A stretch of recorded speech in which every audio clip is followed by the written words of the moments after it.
This is an 8-inch Pexto knife that I have. I want to use the Drawsharp on, but it has some concavity to the back of it. So I took it to a piece of steel and I flattened it out. And as you can see, it turned out pretty well. I'm happy with it. Next step will be to put it to the grinder and get a new grind on it, reset the bevel, get it nice and straight, and then take the Drawsharp to it. In the next segment, hopefully you'll see how this turns out.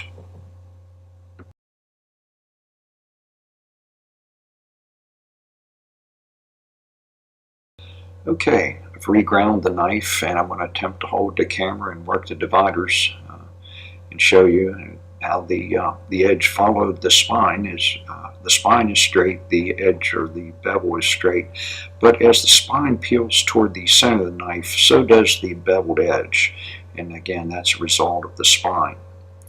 You can see the same thing happens on the opposite end of the blade also.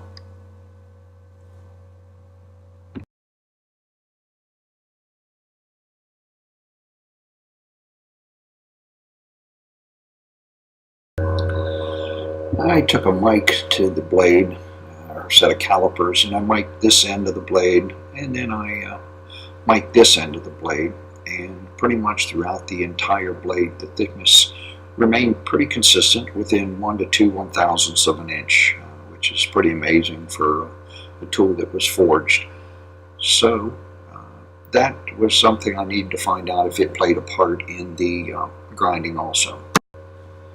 Okay, after flattening it and regrinding it, I'm pretty happy with the grind on this knife now, but you can see from the back side, it got a little heavy-handed and we have some bluing on the back side.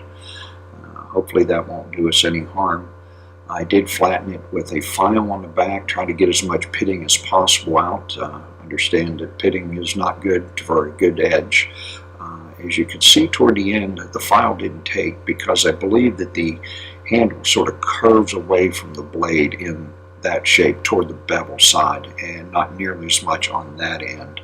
However, I was able to get the majority of the pits out and get a good edge up toward the front. And next, it's on to the Drawsharp.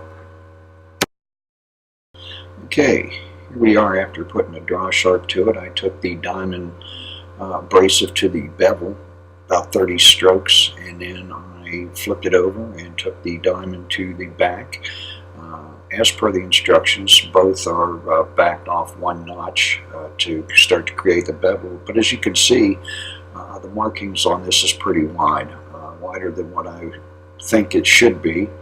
So based on my conversation with Pete, I'm going to back it off another half, maybe 1 notch, and see what it looks like. As you can see, the bevel runs pretty straight across the back, but it does diminish out at the points, and I'm sure that that has everything to do with the spine turning off toward the handles. Okay, I apologize, I don't know why, but this didn't focus very well. What I'm trying to show you here is the black line is after backing the Drawsharp off 1 notch. It decreased the size of the bevel on the back much more to my liking. So now we'll go on to finishing it up. I just wanted to try to show you what a difference 1 notch did make on the Drawsharp.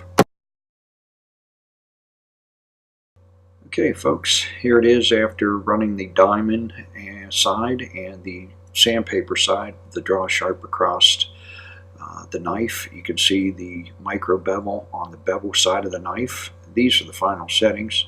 I apologize that I didn't turn the camera so you didn't have to turn your head to read them. And we'll flip the knife over and you can see on the back the scratch patterns from where it was with the original setting, and then you can see the reflection, if I get my fat head out of the way, of the light of the micro bevel on the back after I took the Drawsharp back 1 notch. I'm very happy with the way it turned out, and my friends up in Maine would say that this knife is now wicked sharp. Hope this was informative and you enjoyed the recording.